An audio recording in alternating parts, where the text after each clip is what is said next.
Okay, before starting हेलोएरिन्स, हेलोएरिन्स शुरू करने से पहले ना आपको 11th की कुछ रिएक्शंस एरोमेटिक कंपाउंड वाली, बेंजीन वाली आनी चाहिए। तो मैं एक बार थोड़ा सा क्विक रिवीजन ले लेते हैं 11th की बेंजीन की सारी रिएक्शंस का। ओके, मैकेनिज्म वगैरह भी थे इलेक्ट्रोफिलिक सब्स्टिट्यूशन के, पर वो जरूरत नहीं है अपने को, अपन सिंपल ट्रिक से समझेंगे इस बार। देखो, तुमको याद है बेंजीन जो है उसके अंदर 3-3 पाई बॉन्ड है, ऐसे बेंजीन के अंदर 3-3 क्या है, पाई बॉन्ड है। और इससे पहले एक देखो, क्या तुमने ऐसा कंपाउंड भी पढ़ा है डबल बॉन्ड वाले? इनमें कौन सा मैकेनिज्म होता था? अगर HCl HBr HI आते थे, एक प्लस वाला एक माइनस वाला, मार्कोनिकॉफ रूल, ऐसा कुछ याद आ रहा है? पता है इसके अंदर इस रिएक्शन को बोलते हैं एडिशन रिएक्शन। क्या बोलते थे? एडिशन में भी कौन सा? Electrophilic addition. कौन सा? क्योंकि रिएक्शन स्टार्ट इसके कारण होगी। असल में देखे तो कारण ये है, पाई के इलेक्ट्रॉन्स। पाई के इलेक्ट्रॉन्स थोड़े वीकली बॉन्डेड होते हैं। कैसे बॉन्डेड होते हैं? वीकली बॉन्डेड होते हैं, तो इलेक्ट्रॉन आसानी से लूज हो सकते हैं। और इलेक्ट्रॉन लेने के लिए कौन आएगा? इलेक्ट्रोफाइल। तो अगर ये इलेक्ट्रोफिलिक रिएक्शन दे रहा है, इसके पास कितने पाई के बॉन्ड है? 3-3। तो इलेक्ट्रोफाइल बहुत ज्यादा भाग के नहीं आएंगे। और पिछले साल इसका मैकेनिज्म भी था अपने पास, पर इस बार मैकेनिज्म नहीं करेंगे अपन। ये समझते हैं यहां इलेक्ट्रोफिलिक रिएक्शंस होगी। क्या होगी? कोई इलेक्ट्रोफाइल आके जुड़ेगा। तुमको पता है पहले इसके हर एक एटम पे, कार्बन पे क्या जुड़ा हुआ है? एंड में प्रोडक्ट मिलता है, मैं सीधा वो बता रहा हूं। प्रोडक्ट ये मिलता है कि सारे के सारे H में से एक H की जगह एक क्या आ जाएगा? तो इस बार अटैक करने वाला इलेक्ट्रोफाइल है, पर एक आएगा एक। तो बेंजीन कैसी रिएक्शंस देता है? Electrophilic addition. Addition, very good. Benzene कौन सी रिएक्शन देता है? Electrophilic substitution reaction. तो पहला कंक्लूजन अपन ने ये निकाला आज कि बेंजीन बेटा कौन सी रिएक्शंस देता है? Electrophilic substitution reaction. अब इसकी 5 मेन कोर रिएक्शंस है। कितनी है? 5। उन 5 रिएक्शन के अंदर आपको ये पहचानना होता है कि इलेक्ट्रोफाइल कौन कौन आ रहा है। जो इलेक्ट्रोफाइल आएगा वो H की जगह लग जाएगा। मान लो इलेक्ट्रोफाइल Cl+ आया, कौन आया? तो पता है बेंजीन का क्या बन जाएगा? क्लोरोबेंजीन। मान लो इलेक्ट्रोफाइल CH3+ आया, क्या बन जाएगा? टोलुइन। क्या बातें समझ में आ रही है? बस अब ये पहचानना है कि इलेक्ट्रोफाइल कौन आएगा, और उसके लिए बहुत आसान तरीका है। क्या तरीका है अपने पास? आपको एक चीज ये समझनी पड़ेगी। एनहाइड्रस AlCl3 को पहचानते हो आप? FeCl3 को या FeBr3 को, ऐसे कंपाउंड जिसके पास इलेक्ट्रॉन्स की कमी है। इलेक्ट्रॉन्स की Al जो है ना, इसके लास्ट में 3 इलेक्ट्रॉन होते हैं, तो 3-3 शेयर करके 6 बनाता है। स्टेबल 8 में होना चाहिए, इसके पास कोई लोन पेयर है नहीं, इसके लास्ट में 3 होते हैं। तो इनको बोलते हैं लुईस एसिड्स। क्या बोलते हैं? या फिर इनका एक और अच्छा नाम है हेलोजन कैरियर।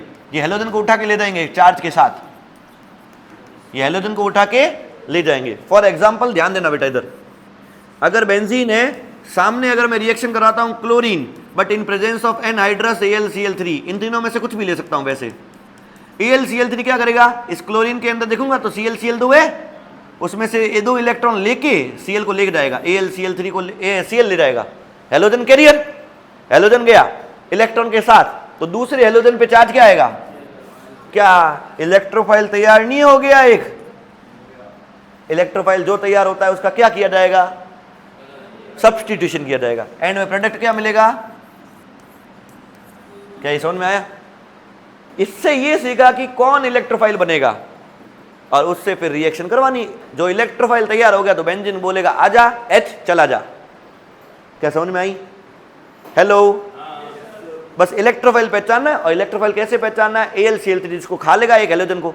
जैसे एक और रिएक्शन देखना आप लोग, CH3Cl ले लिया और AlCl3 ले लिया, बताओ देखते हो क्या बनेगा एंड में? टोलुइन। क्यों? ये Cl खा लेगा और इलेक्ट्रोफाइल क्या तैयार होगा? आसान है। तो बेंजीन के ऊपर क्या लग जाएगा? इसको बोलते हैं टोलुइन। कोई प्रॉब्लम पीछे? ओके। अच्छा, इस रिएक्शंस के नाम है, जैसे इस रिएक्शन का नाम है हेलोजिनेशन। हेलोजन के एडिशन को क्या बोलेंगे? इस रिएक्शन का नाम है एल्काइलेशन।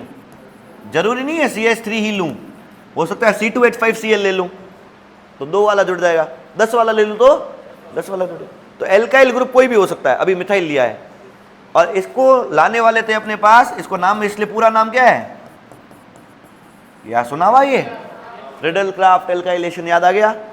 अच्छा अब एक ग्रुप बताता हूं एक और नया, ये है acyl group, C double bond O C L, acyl halide बोलते हैं इसको, क्या बोलते हैं, ले लो AlCl3, बताओ क्या बनेगा, किस पे प्लस आएगा ये बता दो बस, CH3 C double bond O Cl गया, जिससे गया उस पे क्या लगेगा, और जोड़ना इसी को है, इसको मत जोड़ना। बच्चे गलतियां ये करते हैं कि इसको जोड़ देते हैं, ओके। और सबसे बड़ी गलती कि इसका नाम अपने को याद रहता ही नहीं है, पता नहीं क्यों, मैं जितनी बार देखता हूं बच्चों को सबसे कम ये याद होता है। इसका नाम होता है एसिटोफिनॉन। इसका नाम क्या होता है, एसिटोफिनॉन, याद रहेगा। एक कीटोन है, देख रहे हो, इधर भी कार्बन है उधर भी कार्बन, ओके। दो रिएक्शन और है जो एसिड से है, कैसे, एक रिएक्शन अपन करेंगे कंसंट्रेटेड H2SO4 से। एसिड से जब जब रिएक्शन होती है, एक चीज नॉलेज में रखना, यहां से H निकलता है, ठीक है, यहां से क्या रिक्वायरमेंट है कि निकल जाएगा वो OH, इससे OH कम कर दो, H और SO3H जुड़ जाएगा, क्या जुड़ जाएगा, तो बेंजीन के ऊपर जुड़ जाएगा SO3H।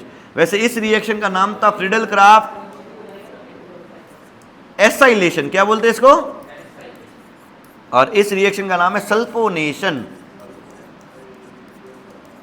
ये सारी 11th की है, याद आ रही है कुछ कुछ, ओके। अब लास्ट रिएक्शन देखो बेटा, अब लास्ट में है अपने पास कंसंट्रेटेड HNO3, बट ये रिएक्शन बहुत स्लो होती है इसके अकेले के अंदर, तो साथ में लिया जाता है कंसंट्रेटेड, मतलब कराना काम इसका है ना, जब दोनों हो तो काम किसका कराओगे, HNO3, वहां से H जाएगा सब्स्टिट्यूशन के लिए, और यहां से कौन जाएगा, OH। अच्छा इसमें से OH कम करो तो बेटा NO2, तो क्या बन जाएगा, NO2 benzene, nitrobenzene, which is known as nitration. Reaction का नाम क्या हो जाएगा।